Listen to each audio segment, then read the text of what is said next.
For better or for worse, being obese and obnoxious is a surefire way to place yourself into the internet's crosshairs. Some handle it well, others not so much. But what happens when these people get their own TV show that paints them in a positive light and sweeps their wrongdoings under the rug, gaining them hundreds of thousands of supporters in the process that have no idea who they truly are? These are the 1,000-pound sisters, and their story from being internet memes to reality TV stars. Tammy and Amy Slaton were born in Kentucky in 1986 and 1987, and were the youngest of 5. In order to keep them fed, their mom had to work 3 jobs. This sounds like a joke about them eating a lot, but I promise it's not. But I will say, I guess their mom did a great job given how they turned out. During this period, the sisters were mostly cared for by their grandmother, but once she passed away in 1999, the two had to take care of themselves. This meant they often ate unhealthy microwave meals and put on a lot of weight as they grew up, which led to bullying from their classmates. Worse yet was the fact that at one point, Tammy gained so much weight that she couldn't walk without an aid. Once they got out of high school, Tammy went on disability, while Amy attempted to join the workforce, although she eventually gave up and started collecting government checks as well. In 2010, when she was 23 years old, Amy was arrested for shoplifting, which she later explained was because she'd stolen an $8 book, but was caught once the store sensors beeped when she tried to walk out. This is a bit strange, as not every item is tagged to trigger the sensors. Tags are usually reserved for more expensive items, like clothing and things of that sort. Secondly, I honestly didn't expect Amy to be such an avid bookworm that she'd go as far as to steal books, but you never know. She looks like she could read Dostoevsky and Tolstoy, maybe even both at the same time. It's also worth noting that, while we don't know how much she weighed during her teenage years, the arrest record registered her as weighing 320 pounds at a measly 5'3". Even this early on, we already see most of the elements of what made the Slaton sisters infamous: misdeeds that cross into potentially illegal activity, lies to keep up appearances, and never taking responsibility for their own actions. A year later, their YouTube channel was created, but it was pretty inactive until 2014, when they started hopping on trends from the time, like the Salt and Ice Challenge or the Jelly Bean Challenge. While Tammy appeared in these videos, it was very clear that Amy was the star of the show, and over the course of the next 10 months, they uploaded 128 times, averaging out to a video every 3 days or so. Despite the sheer quantity of videos, their channel wasn't getting any attention, but it all changed when they uploaded the Chubby Bunny Challenge, which, if you somehow don't know about this, is essentially when you put a bunch of marshmallows in your mouth and say the phrase Chubby Bunny after each one.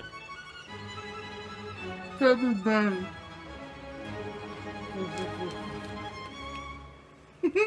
This video of them performing the challenge currently sits at over 2.5 million views, but the comments are turned off because they were all ridicule and jokes about them. Obviously, the appeal of this video for the majority of viewers wasn't how well Amy and Tammy performed the challenge, but more so people gawking at their unique physicality. But this isn't to say that they only got negative feedback. There were actually plenty of positive reactions. Plenty of people saw the video and simply saw 2 people enjoying their lives and didn't have a problem with it. However, it did get memed to all hell, to the point that around the time the video came out, if you googled fat forehead, Tammy popped up. So you can imagine there was a pretty hefty volume of people making fun of them. But the sisters didn't let it get to them. Instead, they immediately capitalized on it, setting up an Amazon wish list almost entirely filled up with junk food, as well as Cinnamon Toast Crunch lip balm. Unfortunately, this dynamic duo was temporarily separated, as Tammy was taken to a care facility to help her lose weight until she got down to 500 pounds, which is a pretty good goal considering she went in at a little over 700. During her stay at the clinic, Amy really solidified herself as the protagonist, while Tammy was permanently relegated to being the side character. Around this time, Amy also revealed some things about herself to her newfound audience, such as her toxoplasmosis diagnosis, which caused her to be legally blind. According to her, her blindness was progressing to the point where she'd be completely blind by the age of 35. While the toxoplasmosis had nothing to do with her weight, it really didn't take a doctor to figure out that both sisters were extremely unhealthy. In April of 2015, Amy notified their audience that Tammy had gone back to the hospital, this time over a severe case of pneumonia that required her to be on a breathing machine. And then she said this: I set up a trust fund, a GoFundMe account. If y'all could donate a penny, nickel, dime, I would be so happy. According to Amy, the purpose of the GoFundMe was to pay for medical bills and funeral expenses, as she believed Tammy was on her deathbed and would require an extra large casket. In the same video, it was also revealed that Tammy had gained over 100 pounds after her return from the clinic. At the time, the video was received pretty well, and a lot of people were willing to pitch in a couple dollars for Tammy. But according to reports from around that time, the audience's pity soon turned into confusion and then suspicion, when just a few days later, a video apparently went up showing the 2 sisters at home home, talking and laughing like there was nothing wrong. For a time, it certainly looked like they had scammed their own audience, but it's possible this was an older video Amy uploaded by mistake, as over the next few months, there were multiple updates coming directly from the hospital room, showing Tammy was clearly not in good shape. During this time, the comments, likes, and dislikes were also all turned off, probably to stop the rumors about them potentially scamming their audience. But what is suspicious either way is that once it became clear Tammy was going to survive, they stopped talking about the GoFundMe page. And once Tammy came back, things went completely back to normal, with no comment on the page at all. But they did have a very unfortunate event, being that Amy's dog passed away, to which Amy actually uploaded a tribute video about him, which received a lot of empathy from most people, although some of them jokingly speculated that they had eaten the dog. The next notable upload was a vlog announcing they were moving out of their family's house due to a disagreement with their stepfather that culminated in a physical altercation. The plan was to move in with their brother while they looked for a new place, and the original GoFundMe for Tammy's health was then repurposed to be about raising funds to move and buy furniture. Once again, Amy and Tammy were separated, and Amy was doing the channel all on her own with the occasional visit from her sister. At this point, the channel was actually steadily growing, and whether from the lack of her family's bad influence, or because she couldn't afford as much junk food now that she had to pay for her own apartment, Amy announced that she had lost over 60 pounds as a result of a diet, although the good news was unfortunately paired with a diabetes diagnosis. Because of the significant weight loss, Amy decided it was time to change her life and finally look for a partner. On Twitter, she regularly invited people to meet up with her, saying that her man had to be able to handle love bites. And also at the same time, an interesting thing was happening. Amy and Tammy had initially gotten big, well, you know, on YouTube, because of two different groups, one of which who actually liked their videos and kind of felt bad for them, and another group that simply wanted to make fun of them. But at this point, the channel began to develop an entire troll ecosystem, dead set on scrutinizing the sisters' personal lives. So of course, it took them no time to find Amy's profile on OkCupid, which was named Goddess of Hope.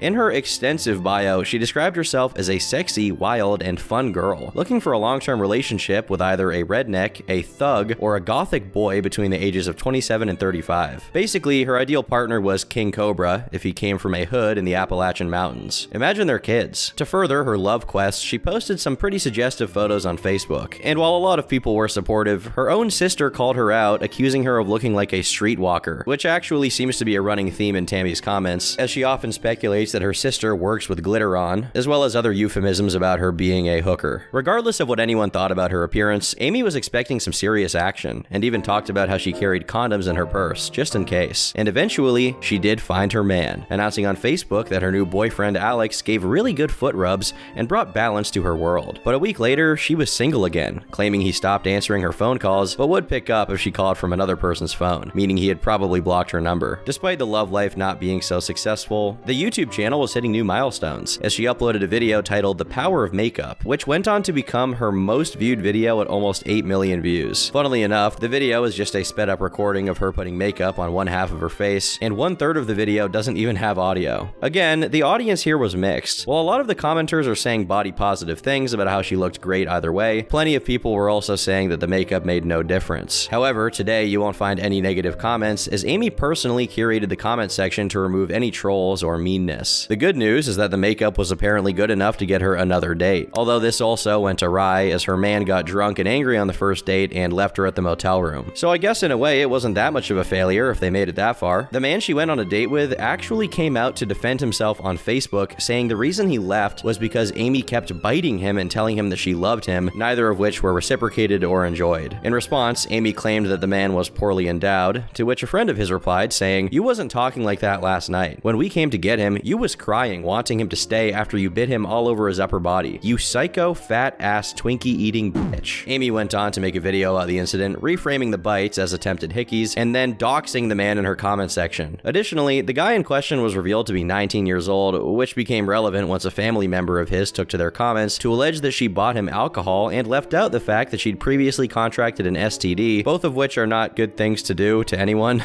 The comment concluded with a threat of a lawsuit if the video wasn't taken down, and although that lawsuit was actually filed, it seems like nothing ever came of it. However, this drama really changed people's perception of Amy, as they saw a darker side of her that was willing to lie and manipulate in order to get her way. Another manifestation of this is her next repurposing of the same GoFundMe GoFundMe page she used for the move and Tammy's pneumonia, but this time she changed the page to be about buying a MacBook for $10,000.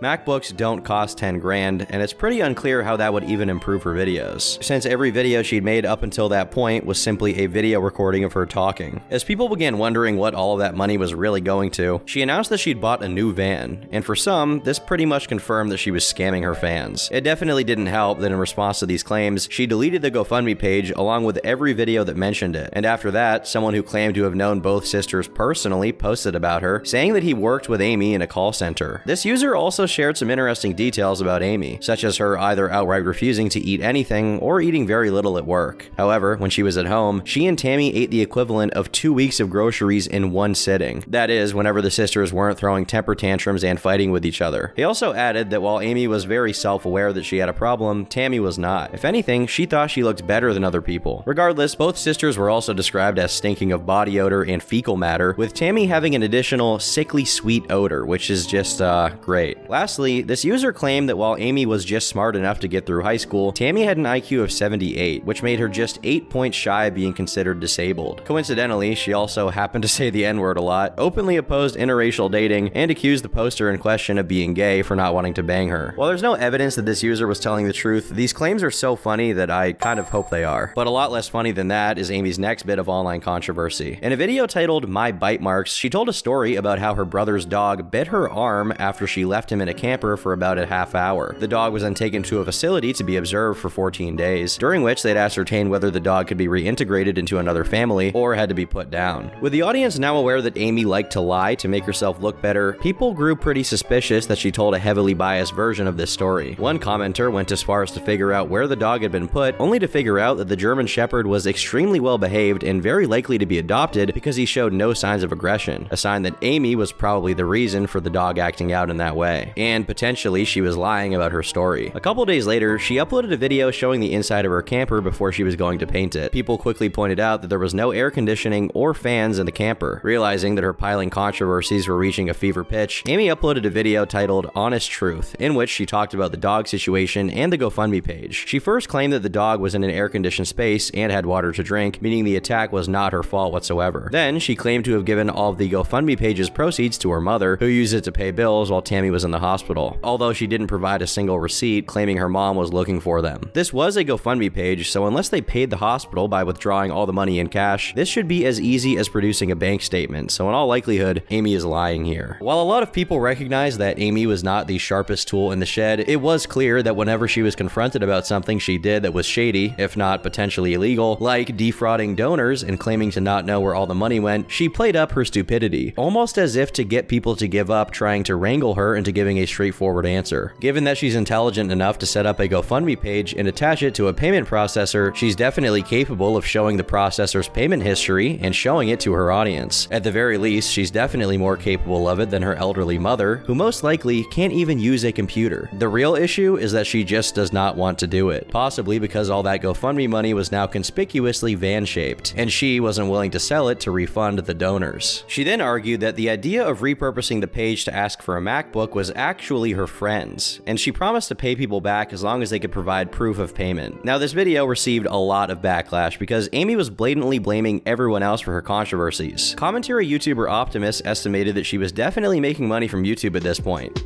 So Amy and Tammy Slaton run their channel, which for some reason only has one of their names, which is Amy, but that's besides the point. So on this channel they do food reviews, fan mail openings, makeup box openings, product reviews, and animal abuse stories. Which begged the question, why was she asking for money from her viewers? Why did she claim to need it? Amy eventually took down the Honest Truth video due to the backlash and made a new update titled Proof, showing partial receipts of her sending money to 2 people, followed by what she refers to as proof of how she bought her camper and proof of her YouTube earnings, which came in the form of an email from an agency offering to buy her Power of Makeup video for 10 grand, as well as an unopened indistinct envelope. Neither of these made any sense, as you can probably conclude, and it didn't really convince anyone. The comment section was so aggressively filled with backlash that she ended up turning off the comments and hiding the likes and dislikes. Today, comments are allowed, but there are only 5 of them, the only 5 positive ones. A few days later, the friend on whom she blamed the MacBook project idea on, Ashley, responded saying that not only was Amy lying about them them being friends, she also lied about how much money the campaigns had made.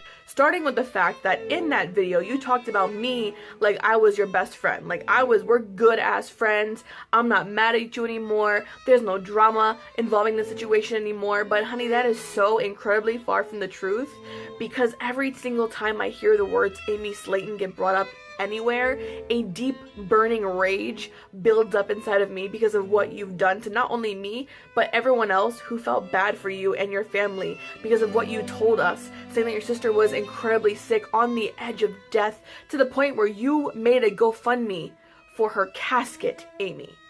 And that never, ever came out to be true whatsoever. While the claimed amount made from them was $13, Amy allegedly had made over $800. Ashley also cast doubt on Amy's stories about being bit and having toxoplasmosis, but her theories were never officially addressed as far as I can tell, and Amy just went about her business, finding herself a brand new boy toy named Matthew, telling a story about how they went out to Taco Bell and then exploded the mall. Her words, not mine. Despite their powerful chemistry, they broke up a day later, which really upset Amy because she needed a date for her brother's wedding. Amy then said that she had lowered her standards for him, followed by her sycophantic followers attacking the guy for having rotten teeth, prompting him to make videos defending himself, of course to no avail, as Amy had a force field of adipose tissue that deflected all criticism. A few days later, she made a video titled Going Through a Breakup, in which she uses the 5 stages of grief to describe the process of getting over a relationship, which lasted 2 days. She then went on to explain that the breakup actually wasn't her fault. Instead, it happened because of the incessant attacks on the guy coming from her fans, which she was very apologetic for and didn't intend to happen. Thankfully, she didn't have too much to be sad about because her channel reached yet another subscriber milestone and she began selling off items that people mailed to her, which were usually makeup. Now, Matthew did eventually resurface, but only to call Amy disgusting and claim he didn't even know what she looked like before they met up, implying that he was catfished. Around the same time, Ashley also made an update to her inquiries into Amy's history of defrauding people and weaponizing her following to attack those she disliked. This time, she showed DMs between them where Amy repeatedly promised to get receipts for the payments made to the hospital where Amy was treated, only to never deliver, essentially confirming that the money was used for different purposes. Amy never addressed this. Instead, she posted a video called My Thoughts, where she claimed that someone tried to scam her by claiming to have donated to the GoFundMe and wanting their money back. This story is probably untrue, but it doesn't really matter nearly as much as an odd statement she made halfway through the video. I'm trying my best to pay people back, and I know I've been wrong. I should not throw receipts away. But in my head, I wasn't thinking, well, these receipts might come to bite me in the ass. You know, I wasn't thinking that. It was a simple mistake, you know.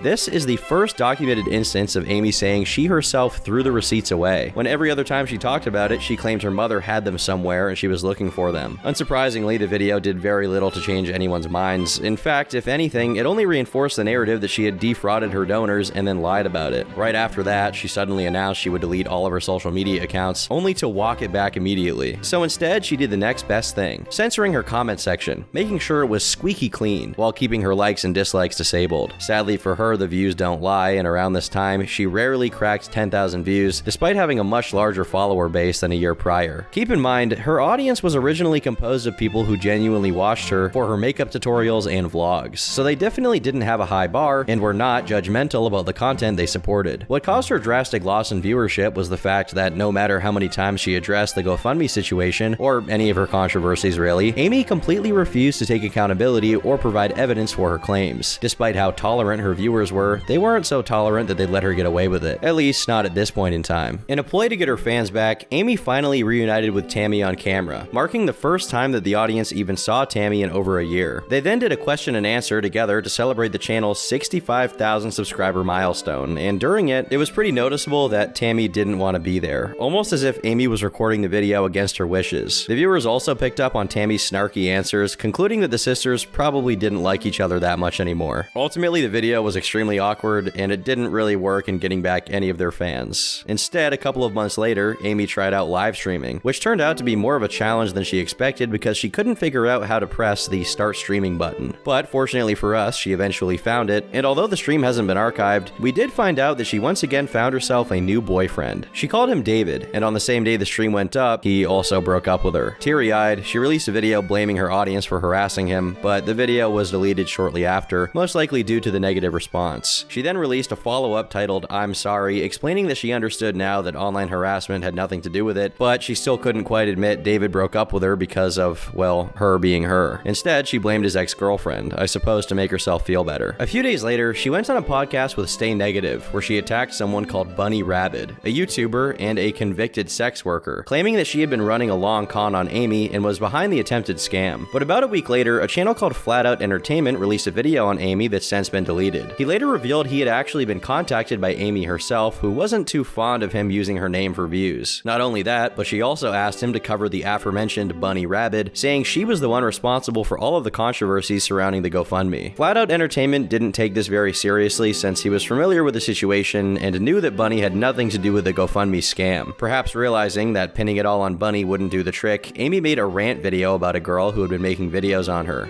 Wanna talk shit about me? I only use my name in her videos? All the titles, Amy, Amy, Amy. Because bitch can't get views by herself, so she has to use my name.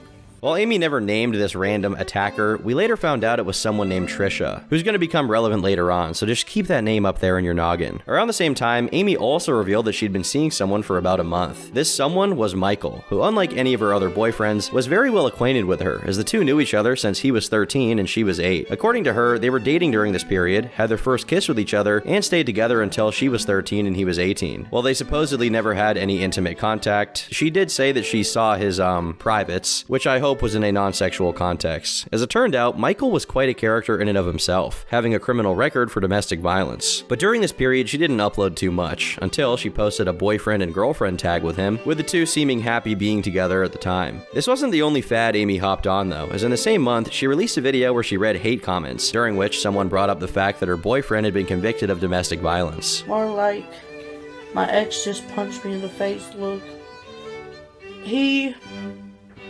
I'm not even going to talk about him being like that, because that was just one time deal, and he regrets it, and he's sorry for it, and he would never do that to me, because he knows I'll beat the shit out of him. No, but for real, I'm not even going to talk about it, because it's none of your damn business who I date.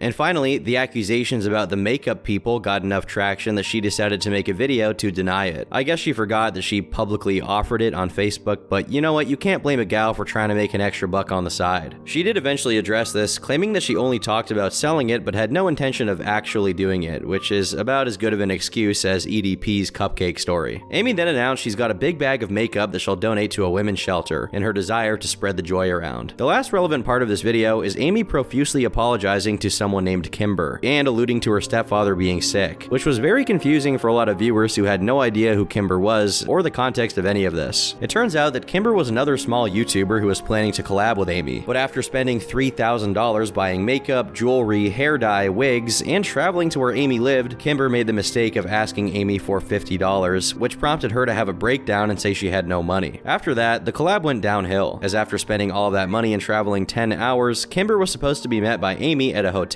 but Amy never showed up. When contacted, Amy began making excuses about her stepdad being sick. Now at first, this wasn't even a big deal since Kimber was going to stay there for several days, but after 2 full days passed and Amy continued to be out of reach, the realization set in that she was never going to show up. Concurrently with this bit of drama, a Twitter account believed to be Amy's was beefing with a girl called Truthfully Trisha, although when Amy addressed it, she claimed she didn't have a Twitter account and that the account with her name was actually ran by Trisha herself. Now, despite how often Amy lies about her detractors, she happened to be telling the truth in this case. You see, Trisha is another small makeup YouTuber who released a critical video about Amy, and after being unceremoniously shot down by Amy and her much bigger audience, she decided to make an account impersonating Amy and send her mean stuff to make Amy look bad. She even went as far as to have an entire Twitter DM argument with herself, wherein Amy is portrayed as a lesbian for whatever reason. She also got a domain of Amy's name that redirected to her YouTube page. Once Trisha realized her smear campaign was transparent and people got on her case about it, she claimed someone else had impersonated Amy and trolled her. That didn't help her either, and people continued to hound her for the next couple of weeks and start combing through her past. They found out she had a history of creating Facebook pages, including one called Catch a Bully, where she was ironically exposed for being a bully herself and even spreading fake rape allegations, all to get people's attention. Another of her egregious lies was a claim that she'd been suffering from cancer, although she didn't even put in the effort to keep the cancer consistent, oscillating between breast cancer and uterine cancer. These sleuths scrutinizing her online presence even found a couple videos of Trisha pranking her mom by pretending to be caught in a hurricane, although it's not funny as much as it's just off-putting. With all of this info out there, Trisha threw a fit and began live streaming almost non-stop to try and dunk on the haters, accusing them of putting her and her family at risk. I can't believe this.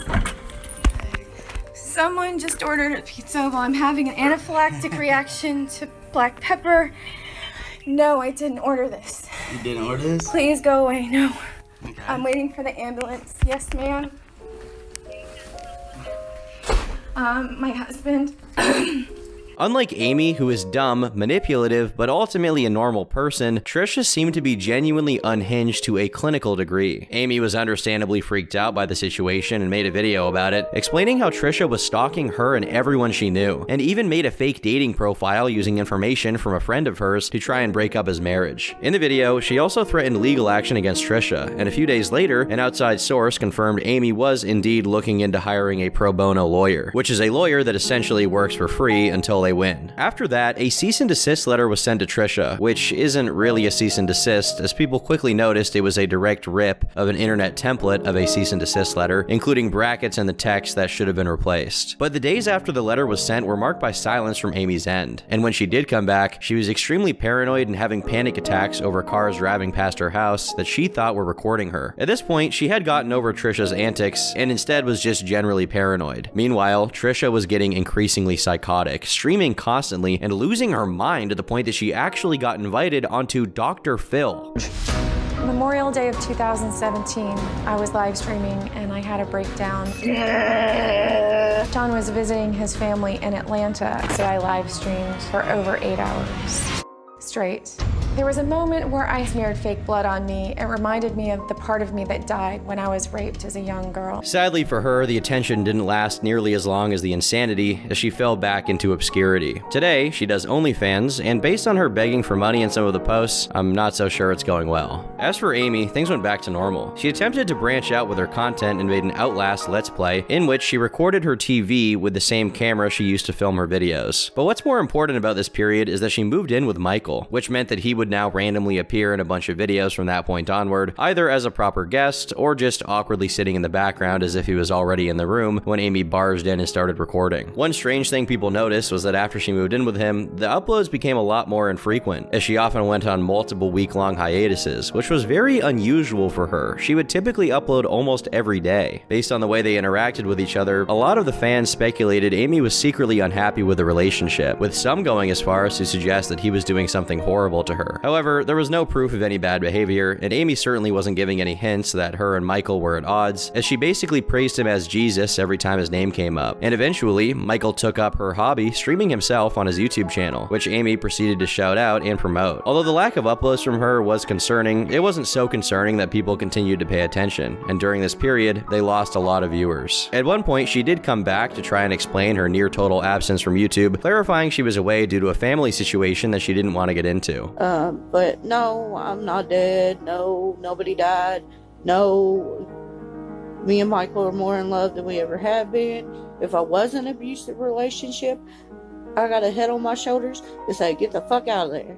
You know what I'm saying? As funny and bizarre as Amy's situation is, it was definitely relieving to get confirmation that there wasn't anything bad going on, however unreliable of a narrator she was. While most of the speculation regarding Michael tended to be negative, he did have a positive effect of keeping Amy out of online drama, I guess because she finally had someone to interact with in real life, so she didn't go looking for it online. At this point, the couple were getting ready to get married, and things seemed to be looking up for Amy. But what about Tammy? During years of Amy being chronically online, Tammy stayed consistently out of the spotlight, only updating her Facebook page. In 2017, she did post about trolls making accounts on dating websites with her info, which she claimed was an attempt to make her want to do something drastic. This is relevant because she punctuated her posts with FKYT, suggesting that unlike Amy, the people making fun of her online did actually get to her, hence her absence. But that all changed when she made her own channel in early 2018, and one of the first uploads on it had her covering the entire GoFundMe drama again from her perspective. In it, she reiterates that she did indeed get diagnosed with pneumonia pneumonia, and that it got so bad she spent 3.5 weeks in a coma, almost dying, thus justifying Amy's fear that she was actually going to pass away. Since the GoFundMe was made while she was in a coma, she only found out about it later when she woke up, and when she did, she got very angry, saying that while she did appreciate the donations, it's not how she would have wanted her bills to get paid. But even with that, she still defends Amy, claiming she only ever used the money to pay bills and refunded everyone who reached out and proved they had donated. Now initially, the followers had a very positive impression of Tammy, seeing her as a much nicer and a more genuine person than Amy, who was reveling in online attention and getting herself tangled up in petty drama constantly. And with that, the sisters went back to frequently collaborating, and even did a live stream, this time without struggling to find the start streaming button. Things were going unbelievably well, as Amy and Mike moved into a new house together, and a good while later, announced they were about to tie the knot. Unfortunately, Tammy didn't show up to the wedding, and when people got on her case about not going to her own sister's ceremony, she made a video claiming that her stomach issues prevented her from doing so, which most people chalked up to an excuse, but some did believe. Besides the hiccup, for about a year, both sisters remained relatively drama-free, and it seemed like things might finally turn around for their online career. However, eventually, the same issues they had previously been facing began to surface. For starters, during a storytime video about going to the arcade with Amy and Michael, Tammy unwittingly revealed they had left Amy's dog locked in a hot car during their time there. Although she acted like it wasn't that big of a deal while she recorded, she deleted the video right after it was published, probably because she realized this wasn't going to turn out well. She managed to do it early enough that the comment sections on the following videos weren't completely infested with people bringing it up, but ultimately, everything is archived, and sooner or later, these things do get noticed. In another video from around the same time, she went over all the things she got for her birthday, which deeply aggravated the viewers since she complained about most of the things she got and continued to ask for more free stuff. In this moment, it seems that Tammy was set on a path that led her right back to her full-on lol cow status, and in all likelihood, she was going to take Amy and Michael down with her. But before this return to form could take place, something unexpected happened. Back in 2016, someone had reached out to Tammy claiming to be a TV casting producer in LA. It didn't look like a credible contact since it was made over Facebook, and what kind of professional does that, right? Well, as it turns out, a real one. A few years later, the two sisters were supposedly invited onto the show Family by the Ton, which seemingly went nowhere, but immediately after, TLC officially reached out to the sisters and offered to create a brand new show with them as the stars. To promote it, TLC asked the sisters to announce their intention to get weight loss surgery on their channel, and a few months later, the TV show 1,000 Pound Sisters aired on TLC. The first season of the show was filmed throughout 2019, detailing their journey to get the surgery, and throughout it, we're even given a glimpse of how the sisters live. At the time, Amy weighed over 400 pounds,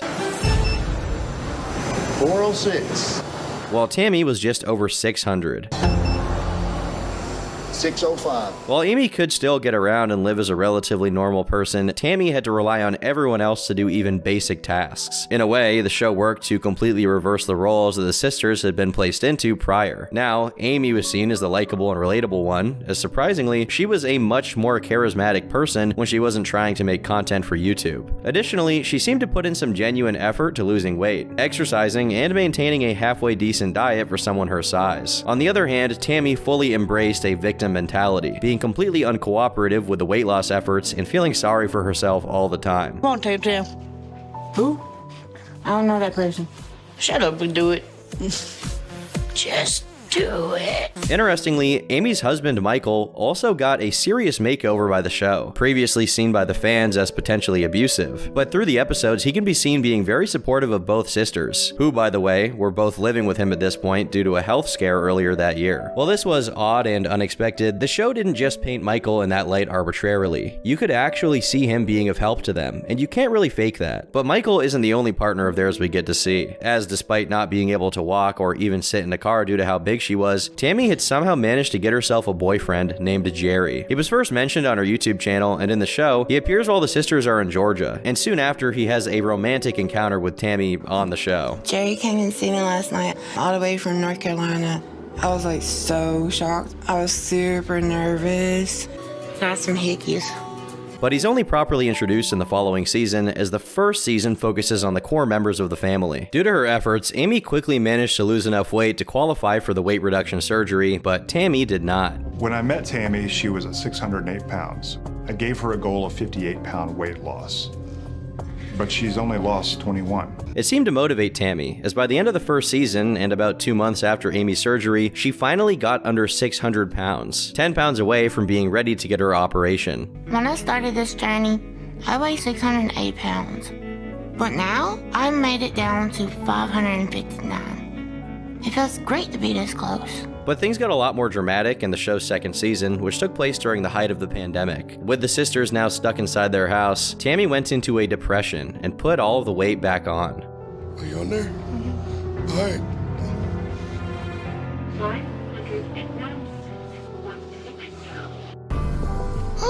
Meanwhile, Amy resisted, continuing to lose weight. It's been 4 months since I had weight loss surgery. So far, I lost 124 pounds. Frustrated, Tammy's doctor sent her to a different doctor, just giving up entirely. And in the interim between doctors, she gained even more weight than previous. An extremely concerning development due to the many life-threatening health problems she faced just a while prior. So we're at 644.5 right now. As for Amy, her weight loss wasn't the only good news, as she finally had the opportunity to fulfill one of her deepest desires, having a child. I'm pregnant. After her surgery, the doctor had warned her that while she would be able to conceive, it wouldn't be advisable to do so for the next 2 years. But just a few months later, she was pregnant. As you can imagine, this did cause a few problems. It's only been a couple months since I had the surgery.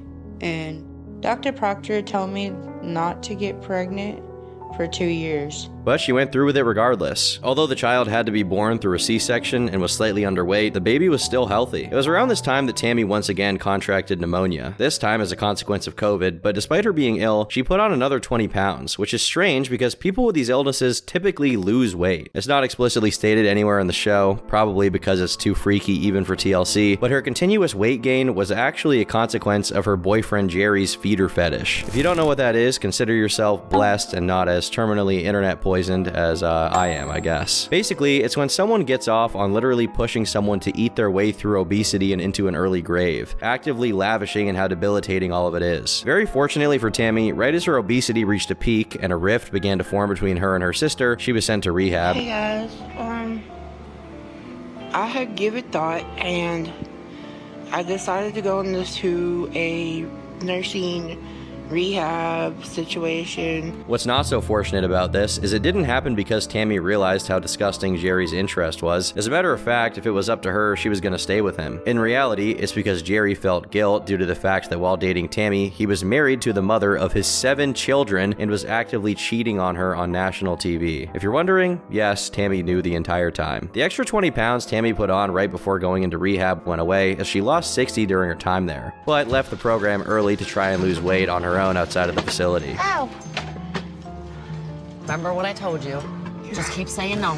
Of course, she failed, as she walked right into the arms of yet another feeder, called BBW King, who proudly had never dated a woman below 300 pounds. Currently dating the BBW King. This marked yet another period of tension between Tammy and the rest of her family, as she was openly indulging in her self-destruction by dating feeders and slowly taking her own life through food. This also coincided with her behavior becoming increasingly dislikable, as she seemingly ruined every potentially positive family function, including an entire trip. We're all in this together. I want to go home. I didn't want to come here. She eventually did go back to rehab, but before she could get settled in there, she was sent to the hospital. They're just telling us that her lungs have given up, like her body is shutting down. So at this point, you know, we're facing making funeral arrangements for my little sister. After 3 weeks there and a tracheostomy to allow her to breathe, she eventually went to rehab. Meanwhile, Amy and Michael had a second son, which caused their relationship to strain, as Amy felt Michael wasn't doing enough, and both were pretty unhappy. While in rehab, Tammy finally stuck to the program, and over 5 months, she lost over 100 pounds and found a boyfriend in the facility named Caleb, whom she married within a few weeks of meeting him while still there. Thankfully, this boyfriend was not a feeder and actually had respect for her medical issues, so the weight loss continued all the way down to 430 pounds. Sadly, when she left, her husband couldn't come with her since he was also hospitalized with similar issues. Once again, the sisters' roles were reversed, as Tammy was shown improving in all areas, while Amy began stalling in her progress, lashing out at her family until her relationship with Michael completely fell apart, culminating in divorce. All of that stress amounted in Amy hitting another one of her sisters, Amanda, while they had a fight about how Amy's kids were being raised. Now, the divorce wasn't really discussed in great detail on the show, I assume for legal reasons, but looking into it is pretty interesting. Amy had originally accused Michael of domestic abuse, only to withdraw the charge, and then the two of them filed restraining orders against each other. They're also barred from making any public statements about each other and agreed on joint custody of their two sons, meaning whatever the true story is behind the divorce, neither of them wanted to talk about it. A while after the separation, Amy was seen with a new boyfriend, Tony, which made a lot of people concerned about how bringing strange men around could possibly affect the kids. Again, despite the audience of the show being composed mostly of women who weren't half as judgmental as the internet trolls the Slaton sisters had to contend with, even they were picking up on very damning behavior patterns coming from Amy. But soon after the fight between Amy and Amanda, Tammy's husband Caleb passed away due to obesity-related issues. Remarkably, this didn't actually impact Tammy's resolve on losing weight, as she continued sticking to her program. What it did impact, however, was her mood, as she found herself fighting with Amanda constantly. The context of this fight is that Tammy was Amanda's tenant and thought that Amanda wasn't maintaining the place she was living in. Over the course of the episodes following this conflict, Tammy destroyed pretty much all the goodwill she had built up by being petty to everyone around her, and refusing to accept a ceasefire with her sister. Due to how much she depended on her family, this was seen as pretty selfish and hypocritical of her, but it's at this point that the show's framing of the family really comes into question. For one, they would often neglect certain details, like, for example, Jerry's feeder fetish, and randomly drop the viewers into arguments between the sisters with no context, often editing the footage to make one of them look better. This is pretty par for the course with reality TV, but it becomes pretty egregious when, after being pretty tight-lipped and vague about Amy's divorce with Michael, they got really kind toward her. On the show, she was very deliberately portrayed as a caring, loving mother. It's always been that doubt. What if I'm a bad parent? What if I can't give one baby time without the other baby time? And whenever she did something negative, she was always given a lot of time to explain herself, and the context was always clearly in her favor. Of course, all reality TV is like this to some degree, but the way it was being done here, especially considering the fact that it could potentially affect her kids, looked a lot more deceptive in nature. For a while, the concerns about something insidious going on behind the scenes appeared to be mistaken, as time went on and nothing really changed about Amy and Tammy, even with the increased attention and mountains of money they got from the show. However, in early September of 2024, the police were called to the Tennessee Safari Park after one of the guests was reportedly bitten by a camel. Once they got there, they found Amy, who had apparently been bit by a camel so bad she had to go to the hospital. I don't really know how you get bit by a camel, but maybe this is karma for her biting that guy from all those years ago. The thing is, she was with her two sons who went along with her to the hospital, and the cops noticed that she smelled like weed, which gave them the bright idea to search her car. In it, they found 80 grams of the drug, which is illegal in Kentucky, as well as an unspecified amount of mushrooms. As a consequence, Amy and the man she was with, Brian, were promptly arrested for drug possession and 2 counts of child endangerment, while the bond was set at $10,000 per person, with both of them being paid for by Amy's brother, Chris. Both of them pled not guilty, and interestingly enough, the owners of the zoo came out to accuse Amy of lying about having been bitten by a camel, as none of the security footage supported her claim, and based on the examination of the wound, it wasn't consistent with an animal bite, and looked more like a cut she got. Given that they also described the man she was with as very erratic, it wouldn't be surprising to me if they were so out of their mind on drugs that she accidentally cut herself on an object and convinced herself it was a camel. Whether it was a camel bite or not, the point remains the same. Amy is seeing strange men and doing drugs in the presence of her kids, and usually that combination leads to the kids being put in all sorts of danger. That isn't to say she shouldn't be given a chance to redeem herself, but with 2 child endangerment charges, which can be felonies depending on the circumstance, she definitely stands to lose custody of her kids, in which case they would go to Michael. While Michael himself also has a conviction on his record, avid followers of the show have pointed out time and time again that their divorce was depicted in a very one-sided manner, trying to make Michael look negligent and lazy when he had already demonstrated himself to be neither of those things, diligently putting up with both of the sisters' insanity and doing his best to help around the house. Since then, not much of relevance has gone down with the sisters. Tammy continued to successfully lose a lot of weight and has been angling to get a surgery to remove her loose skin, but otherwise she's continued to be disliked by fans of the show for her attitude. Amy, meanwhile, is seen as more of a mixed bag, and most of the show now focuses on her struggles as a mother, typically framing it with a noticeable positive bias towards her, probably because they're trying to appeal to the middle-aged female demographic that composes a significant amount of the viewers. While their lives are far from the catastrophic dumpster fire that was coming their way during the GoFundMe and camper fiascos, there's no way to know if this is because they genuinely improved, or if the writers and editors behind the show were working overtime to make them look better. If it weren't for TLC, they wouldn't have hundreds of thousands of people supporting them. Instead, there would be a small army of detractors, picking apart at their lies and excuses, and they've already proved themselves to be terrible at sticking to their stories, and would undoubtedly fall apart without the safety net of the show. For the time being, we can only hope that their children aren't affected by whatever inevitable fiasco they're heading towards. But until then, I've been Turkey Tom, thanks for watching, and until next time, leave me alone.